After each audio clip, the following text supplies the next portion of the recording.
In this episode, I'm going to be sharing with you 5 steps that you should be taking when doing a podcast and then sharing it on social media. Step 1, record your podcast. Step 2, upload your podcast to your dedicated platform and YouTube. Step 3, generate these 2 links to share on your social media outlets. Step 4, create micro content that fits inside these 3 most popular sizes and dimensions for your social media. Step 5, push your podcast episode through your email marketing list. So tune in as I dive into these with more detail to help you streamline your workflow. This is the Podcast in the Rough. Tune in every Friday for new adventurous episodes.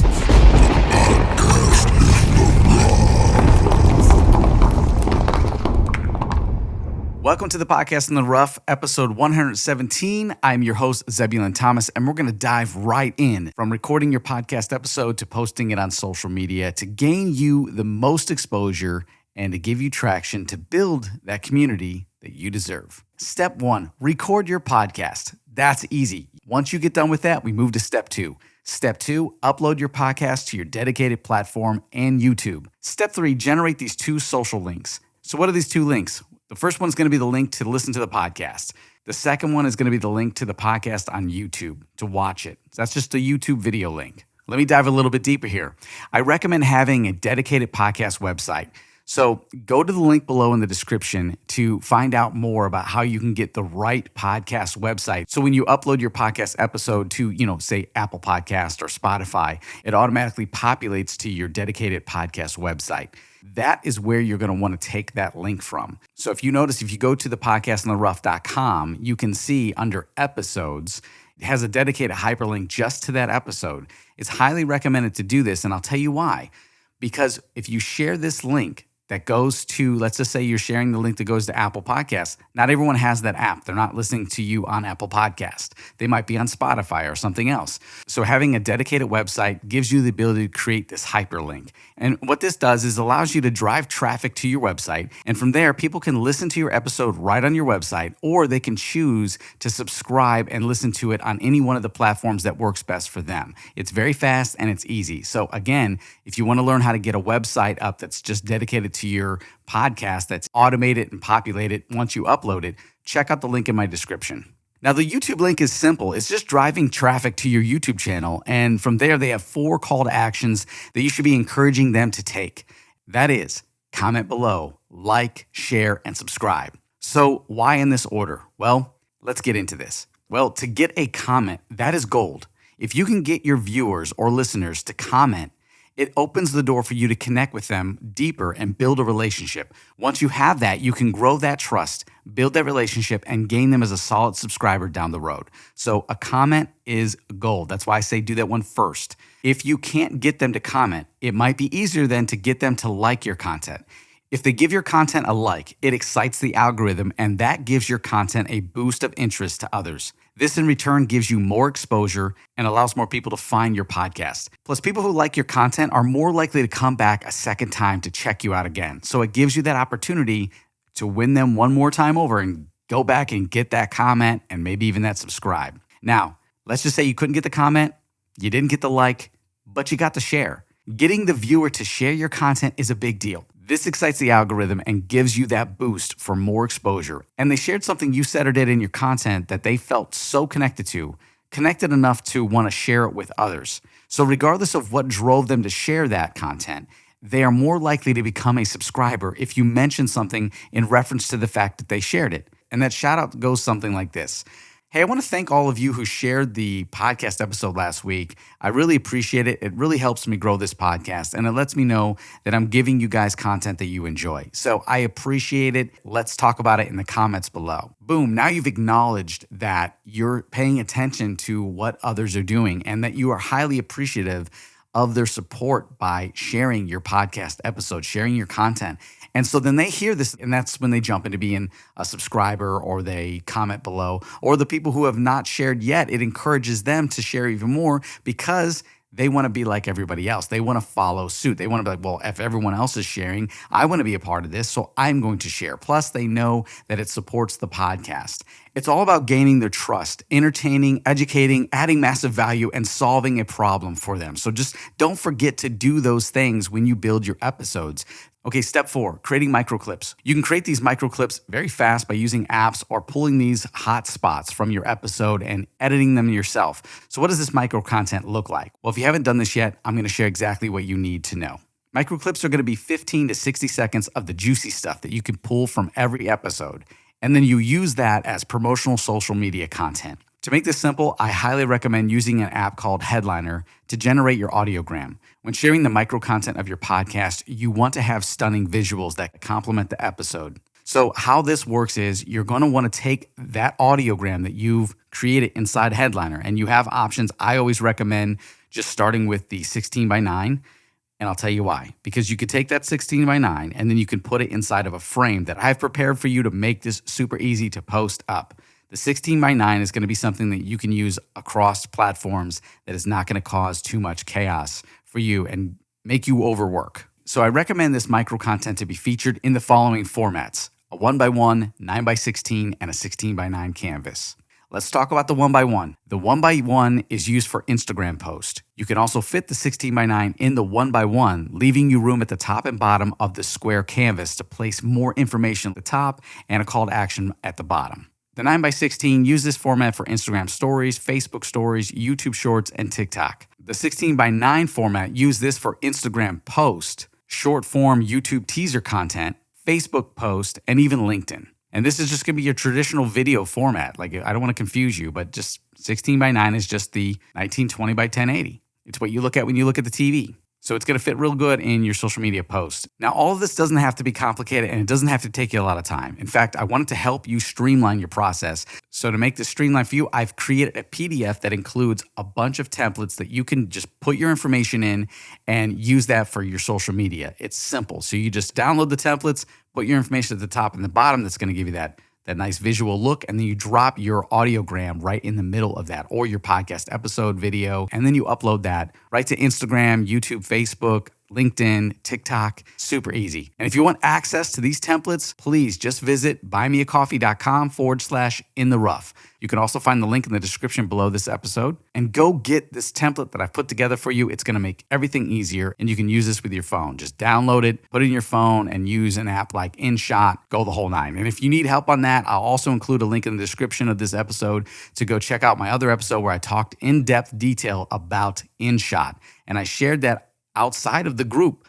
And I want to encourage that too right now. Don't forget, jump into the podcast community mastermind group on Facebook if you haven't done so already. Go to thepodcastintherough.com/learn. And inside the group, I'm sharing with you even more information and how to launch your podcast from start to success. All right. And last but not least, the last step is to push your podcast episode inside your email newsletter.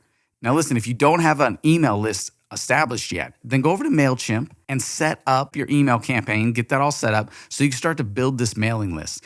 It's so exciting to have a mailing list, and you can get so much more traction using a mailing list. So here's what you do. The step 5 is, if you have this mailing list, then upload your podcast episode inside your newsletter. What this does is it gives you the opportunity to talk about why you did this podcast, what inspired you, how you created it. You can go into details a little bit more about like some of the tools you're sharing in there, and also opens the door for you to have more call to actions in there. It's more responsive because people signed up for your mailing list. They wanted this information. So now it's not like a cold lead, it's a hot lead. You send it to them, you give them that juicy content, and they will click the links. Plus, MailChimp gives you a lot of data analytics that allows you to see your open rate and your click-through rate. And this also helps you decide, and this also helps you understand what you need to do to, make some changes and grow and make things more effective and work and get that feedback you need on a data level so that you can start to influence your podcast differently with all the different things that you're doing to get it out there, to get it exposure, to also fight against that algorithm. So I highly encourage you building a mailing list and setting that up with MailChimp or whoever you want to go with. It doesn't have to be MailChimp. And by the way, this is not sponsored by MailChimp at all. I'm just using this because it's fast, free, and effective, and it's great to start off with. And you can ride that for a long time before you really grow beyond the free option. And then from there, you have the option to pay, or you can jump to another more professional mailing list. But I feel like the mailing list platform, but I really feel that MailChimp has a lot to offer, and I've been using it for years, and I really enjoy how simple it is, the drag and drop features, and it just makes things more exciting. The bottom line, when you're doing podcasting and doing the social media stuff, it doesn't have to be work. You should have fun in this entire process. I love to create the podcast. And then from there, I get excited about the content because I'm going to cut out some micro pieces and then sharing it. It looks cool. It's visually appealing. You can tell that I'm passionate about this. And then also throw it inside a newsletter and hit my mailing list up and let them all give me some feedback. And also you can post up a link to say, hey, if you want exclusive content like what I have to offer, you can go to, and I'm just going to drop my URL. It'll just be like, hey, go to buymeacoffee.com/in-the-rough and get involved in any one of our membership tiers to support the podcast. And what that does is it gives you extra content. Like for me, it gives you access to my power talks. And what are my power talks? It's when I walk at the park, I come up with the most craziest ideas. I'm free, or I'm just talking about some things that are just in general that's outside the podcast that I want to talk to my community about. And I share that. And then I get a lot of great feedback. So it's premium content for my subscribers at that point. And all of this helps support the podcast. So again, follow the steps that I'm doing, right? Pull from everyone that you like. Go listen to other podcasters and YouTubers and what do they got going on? What does their system look like? Listen, no one's going to buy from you if they don't know where the button is. No one's going to subscribe to you if you don't tell them about subscribe. No one's going to comment or like if you don't encourage them to do so. And also, they're not going to have a conversation if you don't start it. But at the very beginning, it's going to be crickets, right? No one's going to be watching. No one's going to be looking. But when you snag that one or two, you're going to want to talk to them.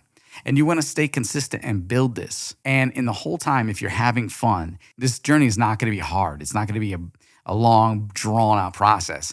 It's going to be like a blink. And you're like, wow, I remember when I just started this and now I'm starting to see traction. So talk about when you grow to a certain level of subscribers. Say, hey, we're about to hit 50. We hit 50 subscribers. We're about to hit 100, about to hit 1,000. And document that and say thank you and throw these little parties about it, right? And say, hey, I got so many people on this episode, or so many people liked, or so many reviews.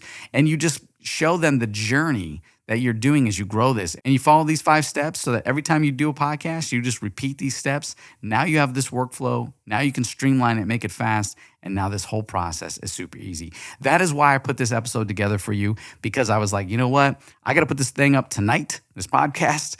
All weekend I've been super busy and I got to practice what I preach, right? I say, listen, it doesn't mean I have to miss an episode. It's okay if you miss an episode in your podcast. Just let people know, hey, no podcast this week. I got really busy. People understand. But then give them something of value when you come back. But a lot of times we think we don't have the time to do our podcast when we really do. I didn't want to overcomplicate this. What I did is I sat down, took about 15 minutes and said, well, what do I want to give you? Well, I want to give you something to streamline your workflow like I'm doing. So I said, boom. And I just started out on my phone, typing out all the stuff that I wanted to share with you. And I said, well, this really does look good. This is some good content. This will help. And I said, bam. So I hope you enjoyed this episode.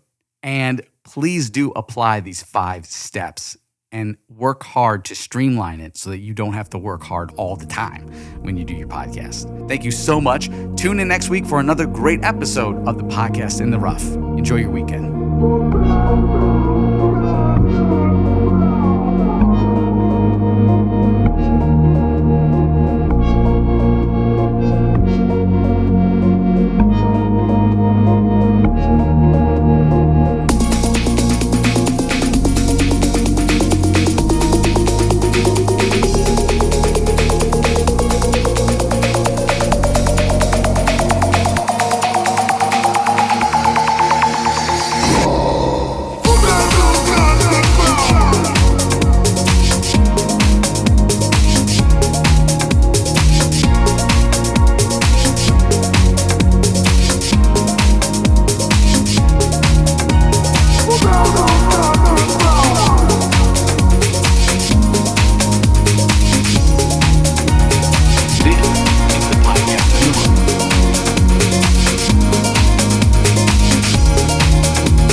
This is the Podcast in the Rough.